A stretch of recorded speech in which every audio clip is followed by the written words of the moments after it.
Hello students, कैसे हो आप सभी। हमारा जो अध्याय 9 चल रहा है 9th क्लास की गणित का, उसका हम क्वेश्चन नंबर 7 करेंगे।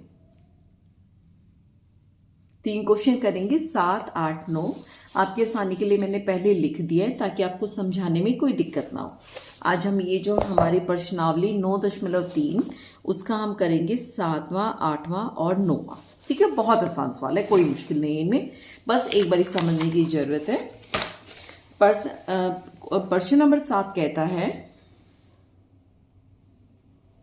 यदि एक चक्रीय चतुर्भुज के विकर्ण उसके शीर्षों से जाने वाले वृत्त के व्यासों, तो सिद्ध कीजिए कि वह एक आयत है। क्या मतलब है, हमारे पास एक चक्रीय चतुर्भुज है ABCD और जो उसके विकर्ण है, विकर्ण कौन कौन से होते हैं, जब हम जो बिल्कुल एक दूसरे के जो सम्मुख हमारे कोण होते हैं, उन जो कोने बनते हैं, इनको मिला दें।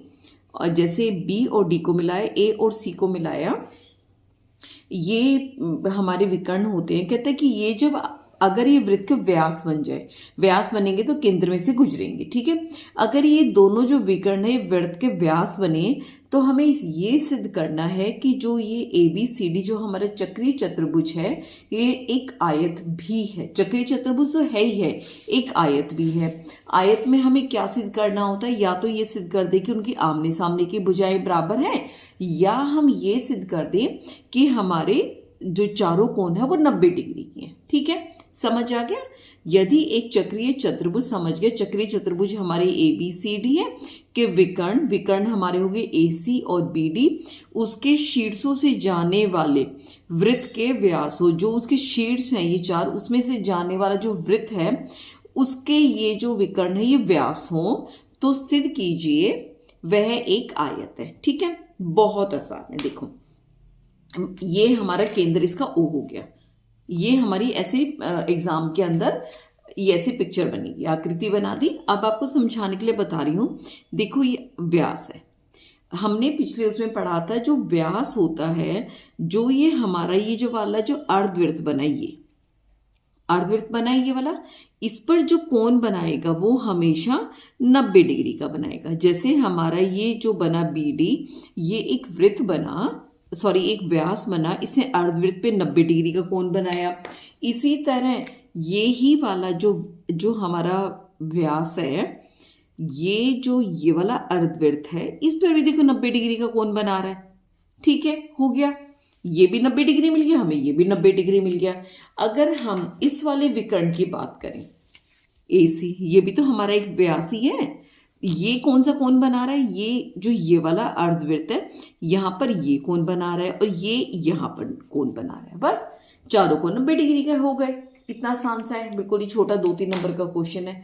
इसको आप लिखेंगे कैसे, समझना और लिखना बिल्कुल अलग होता है। ठीक है, सबसे जरूरी है समझ आए और फिर उसमें उसका लिखना। लिखेंगे कैसे कि ABCD एक चक्रीय चतुर्भुज है जिसमें AC और BD विकर्ण है जो बिंदु O पर प्रतिच्छेद करते हैं।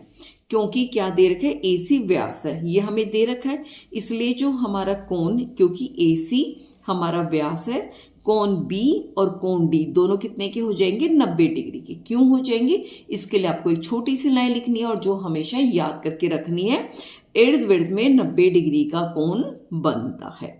ठीक है, इसी तरह जो BD है ये वाला, ये भी व्यास है। क्यों है व्यास, क्योंकि ये हमें दे रखा है, दिया हुआ है, तो इसलिए हमारा जो कोण A और जो कोण C है, ये दोनों क्या होंगे, 90 डिग्री के होंगे। क्यों होंगे, वही लाइन, अर्धवृत्त में 90 डिग्री का कोण बनता है। ठीक है, इससे हमें क्या पता चल गया, हमारा कोण A, कोण B, कोण C, कोण D सभी के सभी क्या है, 90 डिग्री के हैं। इसलिए ABCD एक आयत है ना। आसान से, बिल्कुल ही आसान है ये। मेरे ख्याल इस प्रश्नावली का सबसे आसान ये सवाल है। ठीक है, अब हम जो क्वेश्चन नंबर 8 की बात करते हैं, इसमें क्या बोलते हैं, यदि एक समलंब को अच्छा ये होगा, यदि एक समलंब की असमांतर भुजाएं बराबर हो तो सिद्ध कीजिए वह चक्रीय। पहले तो आपको समलंब समझाती हूँ होता क्या है। समलंब क्या होता है, समलंब के अंदर सिर्फ जैसे चार भुजाएं होते हैं, चतुर्भुज ही होता है। इसके अंदर बस हमें ये दे रखा होता है कि दो जो हैं, दो भुजाएं जो हैं वो समांतर होंगी, इसको हम समलंब कहते हैं। बाकी हमने ये जोड़ दिया और हमने ये जोड़ दिया, इसके अंदर कुछ भी नहीं होता। जैसे ये हम इसका नाम दे देते ए बी सी और डी, कि इसके अंदर सिर्फ हमें एक ही इसकी प्रॉपर्टी पता होती है कि जो ए बी है वो सी डी के समांतर है। इसको हम कहते हैं समलंब। ना तो हमें इसके कोण पता होते, ना जो ये दोनों भुजाएं असमांतर, जरूरी नहीं ये दोनों समांतर हो तो ये भी समांतर हो, नहीं। ये देखो, ये इधर जा रही है, इधर जा रही है, असमांतर है। और कोई जरूरी भी नहीं कि इनकी जो ये भुजाएं हैं, जो इनको बोलते हैं असमांतर भुजाएं, जो समांतर नहीं है, वो बराबर हो। ठीक है, समझ आ गए? ये हमारा होता है समलंब। होता चतुर्भुज, जैसे आयत है, वृत्त है, समांतर चतुर्भुज है, रोमस है, ये सारे होते चतुर्भुज है। ये भी चतुर्भुज है। ठीक है, इसमें बस ये होता है कि आमने सामने की भुजाएं बराबर होती हैं। जो असमांतर भुजाएं जरूरी नहीं बराबर हो, लेकिन प्रश्न के अंदर हमें क्या दे रखा है, यदि एक समलंब की असमांतर भुजाएं बराबर हो, यानी जो ये वाली असमांतर भुजाएं हैं ये बराबर हो, यानी जो एडी की जो लंबाई है वो बीसी की लंबाई के बराबर, तो सिद्ध कीजिए वह चक्रीय है। चक्रीय का मतलब, चक्रीय हम कैसे सिद्ध कर सकते हैं कि जब हमारे दो कोणों का, जो हमारा चतुर्भुज है उसके जो दो सम्मुख कोण हैं, इनका योग 180 डिग्री हो जाए, यानी बी और डी का 180 डिग्री हो जाए, या ए और सी का योग 180 डिग्री हो जाए। ठीक है, ये हमें इसमें से कोई भी एक चीज सिद्ध करके दिखा दो। ये भी बहुत आसान है। हम क्या करेंगे, देखो इसके अंदर कैसे करेंगे, थोड़ा सा हमें सोचना समझना है। हम क्या करेंगे, देखो, क्योंकि ये इसके बराबर है, यानी ये दोनों लंबाइयां हमारी बराबर है, यानी ये अगर हम इसके बराबर, इसके समांतर एक लाइन ऐसे खींच दे, इसके समांतर हमने एक लाइन खींच दी, क्योंकि ये भुजाएं, अब ये क्या बन गया, समांतर चतुर्भुज बन गया। समांतर चतुर्भुज की क्या क्वालिटी होती है, एक तो आमने सामने की भुजाएं बराबर हो गई, दूसरा ये कोण और ये कोण ये बराबर हो गए। ये देखो हमारा ए बी और जो इसका नाम ई दे देते, ई और डी, ये एक समांतर चतुर्भुज हो गया। इसमें ये पता चल गया कोण जो 4 है, कोण जो 3 है, कोण 4 के बराबर है। ठीक है, समझ गए बात को? और हमें क्या पता चला, देखो ये भुजा इसके बराबर है, लेकिन ये भुजा हमें इसके बराबर हमें दे भी रखी है। ठीक है, यानी ये भुजा तो समांतर चतुर्भुज के कारण बराबर मिल गई, और ये भुजा इसके बराबर हमें दे रखी है, यानी ये तो हमारी समांतर के कारण हो गई, और ये वाली भुजाएं हमें दे रखी हैं, यानी ये इसके बराबर भी है, इसके बराबर भी है। इसके बराबर होने से क्या हुआ कि ये दोनों बराबर भुजाएं बराबर हो गई। समझ गए ना बात को? ये इसके बराबर, ये इसके बराबर, तो ये दोनों बराबर हो गई। फिर जो हमारा समद्विबाहु त्रिभुज बन गया हमारा कौन, AEC। समद्विबाहु त्रिभुज की क्या खासियत होती है कि इसके जो दो बराबर भुजाओं के जो सम्मुख कोण है, इसके सम्मुख कोण 2 है, इसके सम्मुख कोण 1 है, ये दोनों हमारे बराबर होते हैं। ठीक है, तो इससे क्या पता चल गया, 1 2 के बराबर है और 3 और 4 हम निकाल ही चुके हैं। अब हमें क्या पता है, 2 और 4 हमारा 180 डिग्री बना रहा है। क्यों बना रहा है? क्योंकि रेखा के ऊपर ये किरण खड़ी है, तो रेखिक युग्म बन गया। अब हम 4 की जगह 3 लिख सकते हैं, 1 2 की जगह 1 लिख सकते हैं, तो क्या मिल गया, 1 + 3 बराबर है 180 डिग्री। समझ गए? कुछ नहीं करना, रचना में क्या करना है, AD के समानांतर एक त्रिभुज हमने एक रेखा BE खींची, ABED हमारी समांतर चतुर्भुज बन गई। और क्योंकि समांतर चतुर्भुज के सम्मुख कोण बराबर होते, इसलिए कोण 3 बराबर है कोण 4। ये भुजा इस भुजा के बराबर हो गई, ये भुजा इस भुजा के बराबर होगी, तो ये हमारी दोनों भुजाएं बराबर होते ही त्रिभुज जो है समद्विबाहु बन गया। समद्विबाहु से ये कोण बराबर हो गए। और तीसरे हमने कौन सा करना है, 2 और 4 रेखिक युग्म है। ये रेखिक युग्म होते ही 2 की जगह 1 रख देंगे क्योंकि बराबर है, और 4 की जगह 3 रख देंगे, बस। अब इसको लिखेंगे कैसे, लिखने में क्या लिखेंगे, ए बी सी डी एक समलंब है जिसमें हमें क्या दे रखा है, ए बी जो है वो सी डी के बराबर है, और क्या दे रखा है, जो ए डी यानी असमांतर भुजाएं हैं वो बराबर है, यानी ए डी बराबर है बी सी। रचना क्या की हमने, बीई समांतर खींच दी ए डी के, ठीक है। इससे क्या हो गया, जो हाँ हमने जो हमारी बीई है हमने एडी के समांतर भेज कर दी।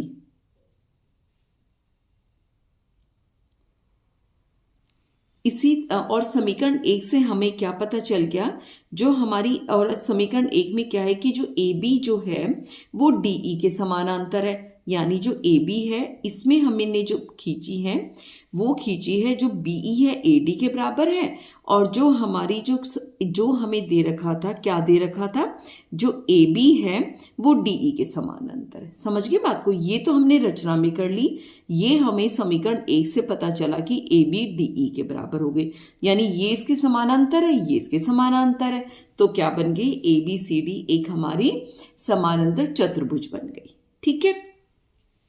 अब उसके बाद क्या हुआ, समानांतर चतुर्भुज में सम्मुख भुजाएं बराबर होती है, तो क्या पता चल गया, ए डी बराबर है बीई, ठीक है ना। इसको कैसे लिखेंगे, समांतर चतुर्भुज की सम्मुख भुजाएं, लिखना चाहो तो बराबर होती है, या ये भी लिख सकते हो समांतर चतुर्भुज की सम्मुख, और जो ए डी है वो हमें बी सी के बराबर दे रखा है, ये भी दिया है, ए डी जो है बीई के बराबर हो गया, ए डी बी सी के बराबर हो गया, इससे हमें क्या मिल गया, बीई जो है वो बी सी के हमें बराबर मिल गया, ठीक है। अब त्रिभुज जो हमारा है बीई सी, इसमें क्या है, जो बीई बराबर है बी सी, इससे क्या पता चल गया, कोण 1 बराबर है कोण 2। क्यों बराबर है, क्योंकि समान भुजाओं के सम्मुख कोण बराबर होते हैं। दूसरा, कोण 3 बराबर है कोण 4, क्यों बराबर है, समांतर चतुर्भुज के सम्मुख कोण बराबर होते हैं, ठीक है।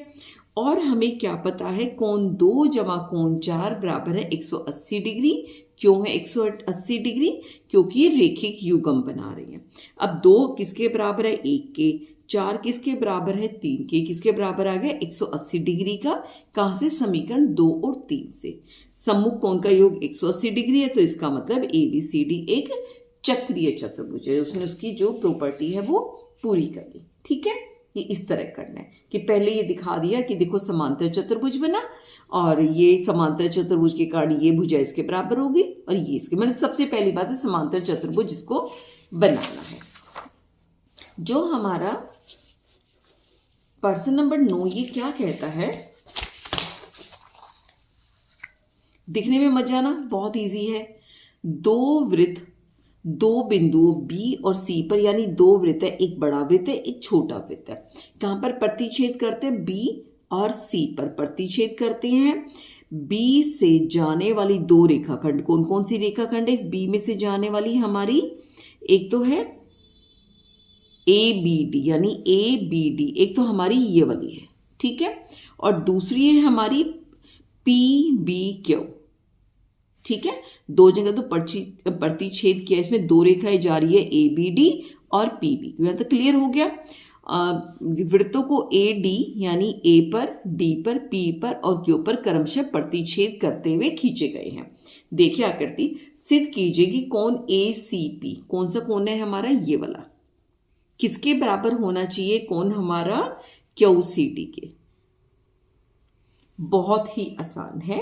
इसमें क्या है, देखो बच्चों, ये देखो, ये वाला जो है हमारा एक चाप है, अगर हम यहां से देखें, ये देखो, ये ए जो हमारा चाप, ये चाप है, ये जो चाप है आपको पता है एक ही वृत्तखंड में एक चाप बराबर कोण बना रहा है। एक कोण तो देखो यहां से ये वाला बन रहा है, दिख रहा है, और दूसरा कोण इसी चाप से ये बन रहा है,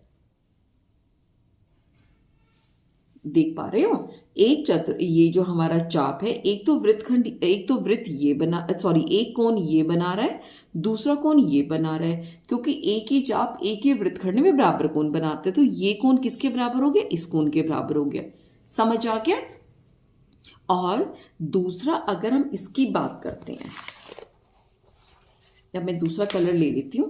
अब आप क्यू डी है, ये वाला चाप ले लो, ये कौन कौन से कोण बना रहा है, एक तो अपने इस वृत्त के अंदर ये वाला कोण बना रहा है और ये वाला कोण बना रहा है। वही चीज कि एक चाप ए के वृत्तखंड में दो कोण बनाए, बराबर कोण बनाते, तो ये कोण किसके बराबर हो गया, इसके बराबर हो गया।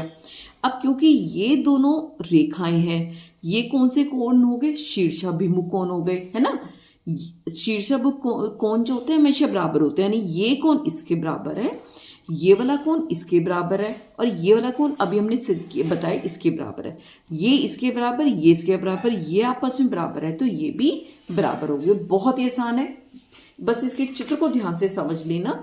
जो हमें प्रॉपर्टी यूज करनी है, एक हमारा एपी चाप से दो कोण अपने ढूंढोगे, ये आपके कंपटीशन एग्जाम में इस तरह के बहुत क्वेश्चंस आते हैं, तो इसलिए इसकी बहुत प्रैक्टिस कर लो कि फटाफट अपना चाप ढूंढ लेना है कि वो क्या क्या कोण बना रहा है, उनको बराबर कर दो।